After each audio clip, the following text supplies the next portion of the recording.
Gangs of Godavari ఎలాగుంది? మామూలుగా లేదు భయ్యా, నిజంగా ఈసారి గట్టిగా కొడతాడు. నిజంగా తను ఏదన్నా మనసులో పడ్డది మాత్రం అస్సలు వదిలిపెట్టాడు. విశ్వన్న గురించి అయితే మనకు తెలుసు, విశ్వసేన అన్న ఏదన్నా పట్టుదల అంటే ఏదన్నా పట్టుకుని అనుకో గట్టిగా అసలు వదిలిపెట్టాడు. ఆ మనిషి అంతలా కమిటీ ఉన్న వ్యక్తి అనమాట.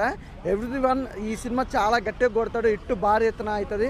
అలాగే నిజంగా అసలు ఆ లుక్ చూస్తుంటే మామూలుగా లేదు, అసలు వేరే లెవెల్లో ఉంది. అసలు ఆ సాంగ్స్ కానీ ఎవ్రీథింగ్, ఆ లుక్ మాస్ లుక్ కానీ ఎవ్రీథింగ్ చాలా బాగుంది.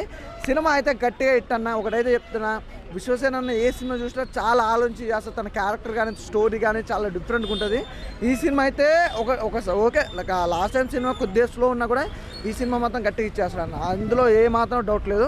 సూపర్గా ఉండబోతుంది సినిమా అయితే. నాకు ఆ లుకింగ్ వైజ్ కానీ అదంతా చూస్తుంటే నాకు అబ్బో అద్దర కొట్టేస్తాడు అనిపిస్తుంది. నాకు సాంగ్ కూడా బాగా అవును అన్న.